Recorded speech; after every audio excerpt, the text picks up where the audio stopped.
মানুষের স্বভাব হলো অন্যকে নিয়ে বিচার করা। কারো কোনো ভুল চোখে পড়লেই আমরা সহজেই সমালোচনা করে বসি।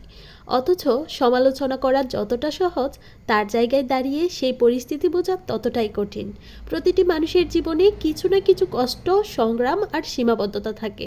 বাইরে থেকে আমরা শুধু তার কার্যকলাপ দেখি, কিন্তু তার ভেতরের লড়াই দেখি না।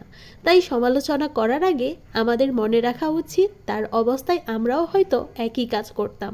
আসসালামু আলাইকুম ভিউয়ার্স, কেমন আছেন সবাই? আলহামদুলিল্লাহ, আমরাও ভালো আছি।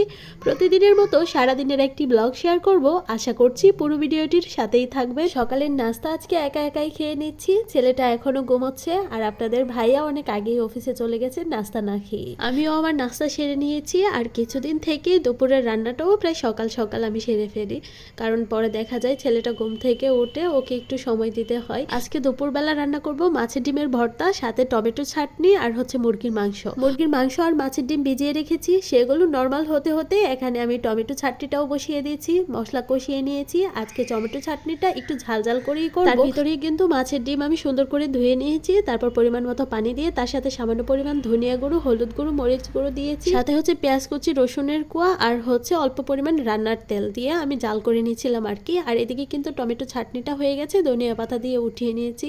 এখন মাংসটা রান্না করব।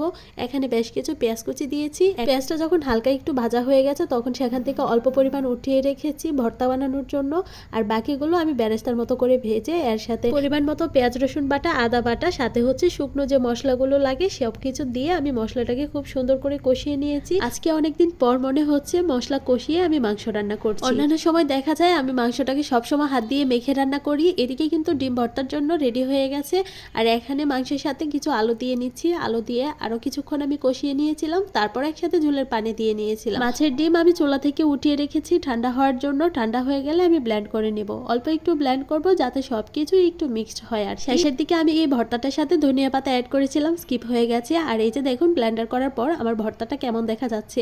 সবকিছুকে এখন ব্লেন্ডার থেকে নামিয়ে নেব। অফ ক্যামেরায় আমি মরিচ বেজে নিয়েছিলাম। ডিম ভর্তায় প্রথম দিকে সামান্য পরিমাণ লবণ দিয়েছিলাম, অল্প একটু কম হয়েছে, তাই আবারও সামান্য পরিমাণ লবণ দিয়ে মরিচটাকে খুব সুন্দর করে মিক্সড করে নিচ্ছি। সাথে পেঁয়াজ কুচি ছিল, সবকিছুকে একসাথে মিক্সড করার পর ভর্তাটা কিন্তু অনেক লোভনীয় লাগছে, আর খেতেও কিন্তু ভীষণ মজার হয়েছিল। যারা কিনা মাছের ডিম খেতে একদমই পছন্দ করেন না তারা কিন্তু এভাবে ভর্তা বানিয়ে খেতে পারেন। সন্ধ্যার দিকে চলে আসলাম মুড়ি মাখা খাওয়ার জন্য। কিছুদিন আগে বাসায় মুড়ি আনা হয়েছিল, সেগুলো আবার একটু নরম হয়ে গেছে, আমি হালকা একটু ভেজে নিয়েছিলাম। তার ভিতরে আমার ছেলে চপগুলো খেয়ে নিচ্ছে আর কি।